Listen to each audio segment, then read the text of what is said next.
being called a racist no longer makes me uncomfortable. It just doesn't, because I've accepted the fact that I am racist. I was born and raised in the South. I'm a white woman. I'm glad you stopped by. Today's video is about unlearning racism, and this lady has been trying, like the way she's just stated. Like, she's saying that she isn't bothered anymore when somebody says that she's racist, because she knows that it's something that she had internalized from childhood. So it's a society that she lived in, and she has already known that she's racist. And here we are, we'll be talking about unlearning racism. And you remember that this is TikTok videos. This video also raised a lot of concern, and people reacted to it. They commented, and people wanted to more elaboration on what that she shared in this clip. I'll let you listen to the whole clip, and then we'll bring other commentaries and the people who embraced what she's doing, and they're also doing the same. I also saw some young people who are now embracing this and try hard to unlearn the racism that they were enculturated in. Is that the right term? Like, they were born in it, like enculturated. So it just became natural in them. Even sometimes without noticing, they behave racist towards the people of color. And I have a lot of unlearning to do. My racism it's not a character defect. It's not a moral failing. It's just the result of a lifetime of indoctrination in a very racist country. Now, it's a character defect and a moral failing if I don't choose to do anything about it, but I am choosing to do something about it. Allow me to mention this. When people decide to be an anti-racist, it's not everyone who embraces it positively. So this girl has been attacked in the comment section simply because she keeps on saying how she's working on this racism issue that is in her, that she doesn't like. So here we are. And you have the shittiest skin. I took a look at your profile, and you look 10 to 15 years older than you actually are. Do you know why? Because racism ages poorly. And the fucking irony is that on almost every one of your videos, you have a song by a black rapper, a black artist that you're singing along to, dancing along to. So let me get this straight.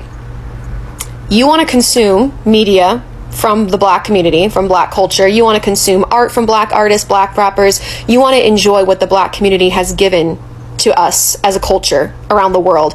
But the second that a black person stands up and says, this is how I'm being discriminated against in my country, outside of my community, you have the fucking audacity to turn around and tell that black community, that black person, to shut up. We have a word for people who take from other cultures without any care, regard, or appreciation for the people within that culture. We call them colonizers. I'm so sick of racist white bitches coming into my comments and thinking that just because I look like one of you, that I'm gonna let this shit slide. Your bio says that it's a good day to leave you alone. You should have taken your own advice. You can see how determined she is to get over racism. So anti-racism is real, and people are trying hard. They're trying hard. You can't grow up in a racist society and not be shaped by it into a racist person. You can, however, do the work of unlearning racism, but it requires that you actively acknowledge race. I've had white people block me on this app, commenting first to make sure I knew that it was because I even brought it up. They think acknowledging race is in itself racism. Smelt it, dealt it racism, if you will. Now let me give you something to actually be mad about. You cannot be racist to white people. Why? Racism is prejudice plus power. What does that mean? It means that the power and influence of white people by far surpasses those of any other race on a collective global scale. And that it was obtained through conquest and forced assimilation. Even white people had to be assimilated into whiteness. I'm Italian American. My people got to be white after the mob brought alcohol back from Prohibition. This was after white women voted to ban it because they thought doing so would get their men to stop hitting them. There's a lot of history there I can't unpack in under a minute, but thanks white women, and I guess also thanks Irish Americans, whose drunken whiteness was obtained before us through their police work. Again, a lot to unpack. Now I ask you this. What pisses you off more? My saying that as a white person you don't experience racism, or the racism experienced by people of color? That was something else that I've never heard about. Let's keep learning. Let's keep looking at things. And you see, it's an effort. And whenever you want to make a difference, every change comes with challenges. So that's what she's facing. And she has to take the challenges, and she has to overcome them for her to reach her goal. So yeah, she really has to work hard.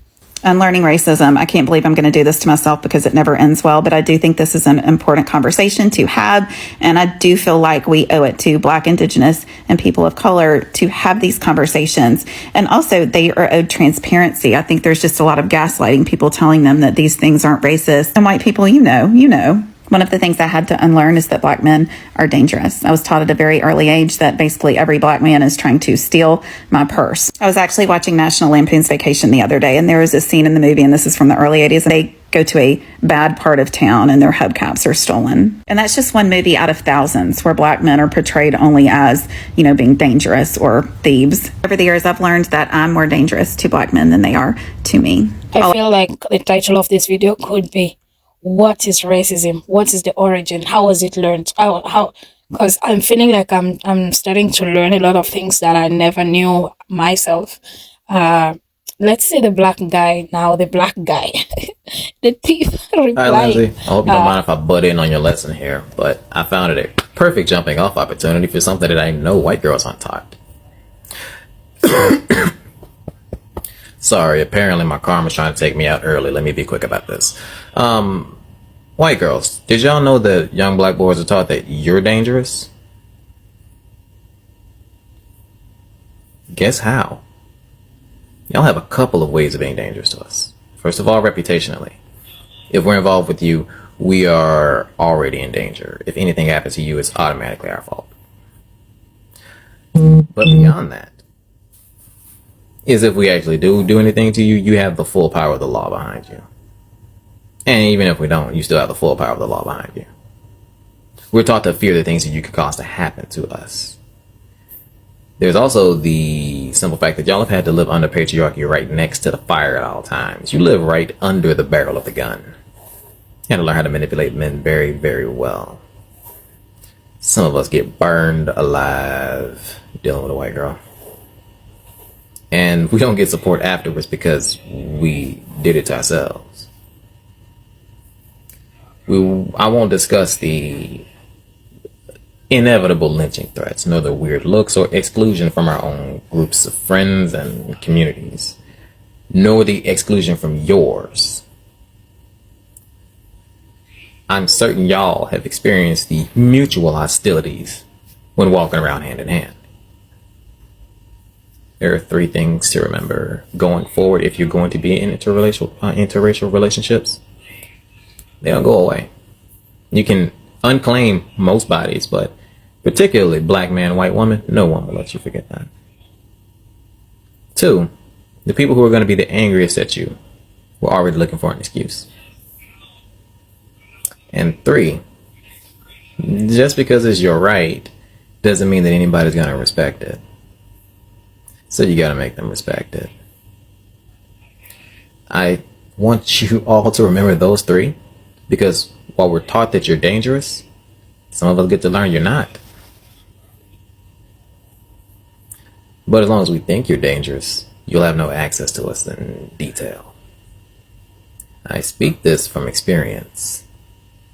Being taught to fear white women caused me to ruin a lot of my relationships. Let's all build these bridges simultaneously. Unlearning that Black men are dangerous is one thing. Please help us to unlearn that you're dangerous. All we need is consistent proof. Racism, but the truth is it's important for me to understand what racism is. This creator makes a really good point. For anybody at the start of their anti-racist journey, anybody who is kind of waking up and looking around and saying, oh, wait, have I been actually participating in this? Because if you're white and you haven't done the work yet, yes, you've been participating. Ignorance is bliss, but it shouldn't be an excuse.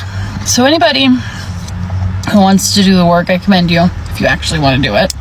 And I suggest that you follow anti-racist creators who do anti-racist education, and creators like this one that I've stitched who are really trying to do the work. And she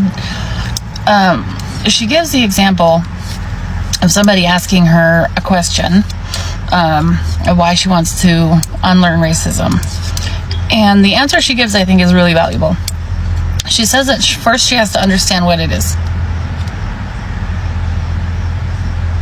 Well, yeah, right? To understand something, you have to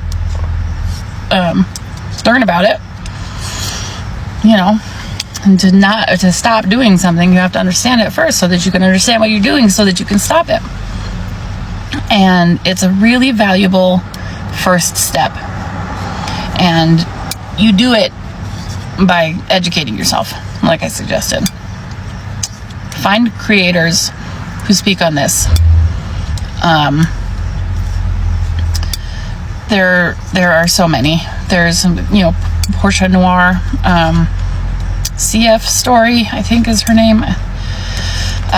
Goddess Mia, the White Woman Whisperer. There's some really great people out there who are trying to help us, right? Because it's not their responsibility.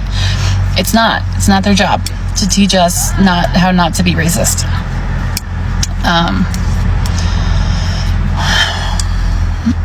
It's really important work.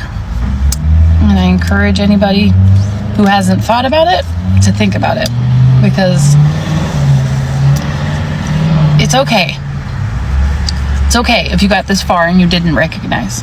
But the rest of the world is waking up. Everybody's waking up. I'm sure that wake-up call was a good thing. Anyway, according to me, I'm speaking for myself. That's my opinion. It was important to know that the world is waking up for anti-racism.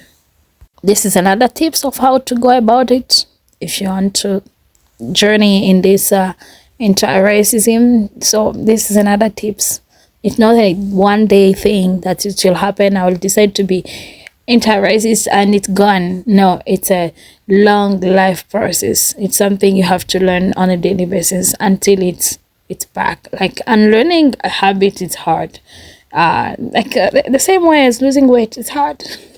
When you put on a lot of weight like me, and then you start having a hard time losing it. So hey, anyway, let's unlearn this. Let's unlearn. It's not a healthy habit. It's not, for real. That's it.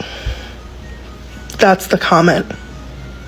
Thank you for that level of self-awareness.